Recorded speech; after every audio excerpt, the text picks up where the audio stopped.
کیا artificial intelligence soft where engineers کو replace کرے گا؟ ایک خوف جو اسٹوڈنٹس اور نئے سافٹ ویئر انجینئرز کے دماغ میں بیٹھ گیا ہے۔ السلام علیکم ویورز، آپ دیکھ رہے ہیں DigiSkills Urdu podcast اور میں ہوں آپ کا میزبان موسیٰ وحید۔ ناظرین، آج ہم بات کرنے والے ہیں کہ کیا artificial intelligence soft where engineers کو ریپلیس کرے گا؟ اس پوڈ کاسٹ میں ہمارے ساتھ موجود ہیں آرٹیفیشل انٹیلیجنس ایکسپرٹ عائشہ، جو اس پروفیشن سے پچھلے 3 سال سے جڑی ہوئی ہیں اور بڑی بڑی کمپنیز کے ساتھ پروجیکٹس بھی کر چکی ہیں۔ السلام علیکم مس عائشہ، کیسی ہیں آپ؟ وعلیکم السلام موسیٰ، میں بالکل ٹھیک ہوں، اور آپ کا بہت شکریہ آپ نے مجھے اس ٹاپک پہ بات کرنے کے لیے انوائٹ کیا۔ ڈیجی سکلز ٹری کے اپنے اسٹوڈنٹس کے لیے بہت ایفرٹس کر رہا ہے کہ ان کو لیٹسٹ ٹیکنالوجی اور جاب مارکیٹ کے نیو چیلنجز کے لیے تیار کیا جائے۔ اس لیے آپ جیسے ایکسپرٹس کو اسٹوڈنٹس کے سامنے لا رہے ہیں تاکہ ان کو مزید اچھا سیکھنے کو ملے۔ تو آج کا موضوع اے آئی اور سافٹ ویئر انجینئرز کا مستقبل۔ یہ سوال آج کل بہت سننے میں آ رہا ہے، خاص طور پر جو لوگ ابھی فیلڈ میں نئے ہیں یا طالب علم میں۔ اس خوف کی وجہ کیا لگتی ہے؟ کیا یہ صرف میڈیا کا شور ہے؟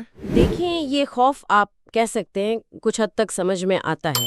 سوشل میڈیا پہ جو باتیں ہوتی ہیں یا کبھی کبھی ٹیک لیڈرز بڑے بڑے دعوے کر دیتے ہیں۔ اچھا جی، تو وہ اے آئی کی جو صلاحیت ہے نا، ان کو کبھی کبھی اس طرح پیش کیا جاتا ہے کہ لگتا ہے بس اب انسان کی ضرورت ہی نہیں رہے گی۔ تو یہ جو ٹولز ہیں جیسے چیٹ جی پی ٹی یا دوسرے کوڈنگ اسسٹنٹس، یہ اصل میں کر کیا سکتے ہیں، مطلب پریکٹیکلی؟ دیکھیں، یہ ٹولز واقعی کافی متاثر کن ہیں۔ جو روٹین کے کام ہوتے ہیں نا، جیسے بار بار لکھا جانے والا کوڈ جسے بوائلر پلیٹ کہتے ہیں، وہ یہ خود لکھ سکتے ہیں۔ کوڈ سمجھنے میں مدد دے سکتے ہیں، کوڈ لکھنے میں بھی اسسٹ کر سکتے ہیں، اور خاص طور پر غلطیاں ڈھونڈنا یعنی بگز اور ان کو ٹھیک کرنا، اس میں یہ واقعی بہت کارآمد ہے۔ یعنی ٹائم بچا سکتے ہیں کافی۔ بالکل، جو کام پہلے گھنٹوں لیتے تھے وہ اب شاید منٹوں میں ہو جائے۔ پھر سوال وہیں آ جاتا ہے، اگر یہ اتنا کچھ کر سکتے ہیں تو کیا واقعی انجینئر کی ضرورت ختم ہو جائے گی؟ فی الحال بالکل نہیں۔ یہ سمجھنا بہت ضروری ہے کہ ان اے آئی ٹولز کی اپنی حدود ہیں۔ اچھا، کیا حدود ہیں؟ دیکھیں، سب سے بڑی بات، یہ اصل معنوں میں کوئی نئی چیز ایجاد نہیں کر سکتے۔ جدت طرازی یعنی انوویشن وہ انسان ہی کرتا ہے۔ یہ تنقیدی سوچ نہیں رکھتے، یعنی کریٹیکل تھنکنگ؟ جی، کریٹیکل تھنکنگ۔ اور ان کا لکھا ہوا کوڈ ہمیشہ پرفیکٹ نہیں ہوتا، خاص طور پہ جب سسٹم بہت پیچیدہ ہونا تو ان کے کوڈ میں مسائل ہو سکتے ہیں۔ سیکیورٹی کے خدشات الگ ہیں۔ کاپی رائٹ کے مسائل بھی سنے ہیں۔ ہاں، وہ بھی ایک پہلو ہے۔ اور سب سے اہم بات، یہ گہرائی میں جا کر مسئلے کو نہیں سمجھ سکتے جیسے ایک تجربہ کار انسان سمجھتا ہے۔ آپ کہہ رہی ہیں کہ سافٹ ویئر انجینئرنگ صرف کوڈ لکھنا نہیں ہے، یہ اس سے کہیں زیادہ ہے۔ بالکل، سافٹ ویئر انجینئر بنیادی طور پر ایک پرابلم سالور ہوتا ہے۔ اس کا کام صرف کی بورڈ پہ کوڈ ٹائپ کرنا نہیں ہے۔ صحیح۔ اسے بزنس کی ضرورت سمجھنی ہوتی ہے، پھر اس کے مطابق ایک پورا سسٹم ڈیزائن کرنا ہوتا ہے، پھر کوڈ لکھنا، پھر اسے ڈی بگ کرنا یعنی غلطیاں نکالنا۔ ٹیسٹنگ بھی تو ہوتی ہے۔ ہاں، ٹیسٹنگ بہت اہم ہے۔ مختلف سسٹمز کو آپس میں جوڑنا، انٹیگریشن جسے کہتے ہیں۔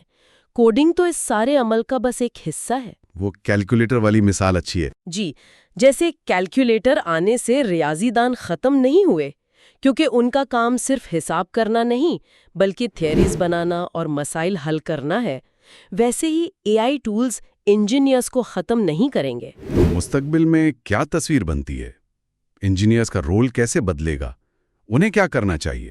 مستقبل میں اے آئی ایک ساتھی، ایک ٹول کے طور پر استعمال ہوگا۔ وہ انجینئرز کی مدد کرے گا، ان کی کارکردگی بڑھائے گا، لیکن ان کی جگہ نہیں لے گا۔ تو مانگ رہے کہ اچھے انجینئرز کی؟ بالکل، اچھے اور تجربہ کار ڈیولپرز جن کی بنیادی سکلز مضبوط ہیں، یعنی پروگرامنگ، ڈیٹا سٹرکچرز، الگوریدمز اور سب سے بڑھ کر پرابلم سالونگ کی صلاحیت، ان کی مانگ ہمیشہ رہے گی۔ تو انہیں کیا نیا سیکھنا چاہیے؟ ضروری یہ ہے کہ وہ اپنی بنیاد مضبوط رکھیں اور ساتھ ساتھ اے آئی ٹولز کو سیکھنا اور استعمال کرنا شروع کریں، جیسے مشین لرننگ کے بیسکس، پرومپٹ انجینئرنگ آج کل بہت اہم ہے۔ Cloud platforms? جی، کلاؤڈ پلیٹ فارمز پر جو اے آئی سروسز ہیں ان سے واقفیت بہت فائدہ دے گی۔ تو خلاصہ یہ کہ اپنی سکلز اپ ڈیٹ کرتے رہیں، نئی چیزیں سیکھتے رہیں۔ اور جو بالکل نئے لوگ آ رہے ہیں فیلڈ میں، جو بھی سیکھ رہے ہیں، ان کے لیے کوئی خاص مشورہ؟ ان کے لیے تو یہی کہوں گی کہ گھبرائیں نہیں۔ شروع میں جو چیزیں سیکھی جاتی ہیں ہو سکتا ہے وہ بہت بنیادی ہوں اور اے آئی وہ کام شاید زیادہ تیزی سے کر لے، لیکن جیسے جیسے تجربہ بڑھے گا آپ پیچیدہ مسائل حل کرنا سیکھیں گے۔ وہ صلاحیت اے آئی میں ابھی نہیں ہے، تو اپنی بنیاد مضبوط کریں، اصولوں کو سمجھیں اور سیکھتے رہیں۔ بالکل۔ ٹیک فیلڈ میں کامیابی کا بس ایک ہی راز ہے، مسلسل سیکھتے رہنا۔ تو مطلب اصل خطرہ اے آئی نہیں ہے، بلکہ شاید یہ ہے کہ ہم خود کو وقت کے ساتھ بدلے نہ، اپڈیٹ نہ کریں۔ آپ نے بالکل صحیح سمجھا۔ خطرہ ٹیکنالوجی نہیں بلکہ اس سے پیچھے رہ جانا ہے۔ ڈیئر ویورز، آج کی اس گفتگو کے لیے اتنا ہی۔ ملتے ہیں اپنی نیکسٹ پوڈ کاسٹ میں۔ اگر آپ ڈیجی اسکلز یوٹیوب چینل پہ نیو ہیں تو چینل کو سبسکرائب کر لیں تاکہ ہماری نیکسٹ پوڈ کاسٹ کا نوٹیفیکیشن آپ کو ایزیلی ملتا رہے۔ اور ہاں، ایک بات اور، جو ٹرینیز نیو بیچ کی انرولمنٹس کے ویٹ میں ہے ان سے درخواست ہے کہ وہ تھوڑا صبر رکھیں۔ ڈیجی اسکلز اپنے LMS کو اپڈیٹ کر رہا ہے اور نیو کورسز جیسے UI UX design, cloud computing, 3D modelling, AI with Python, Shopify development and drop shipping, full stack development مرن، mobile app and game development اور startup strategies and entrepreneurship وغیرہ لا رہا ہے۔ جیسے ہی LMS اپڈیٹ کمپلیٹ ہوگی ہم آپ کو کورسز کی انرولمنٹ کی ڈیٹ اناؤنس کر دیں گے۔ تب تک کے لیے اپنا خیال رکھیں۔ اللہ حافظ۔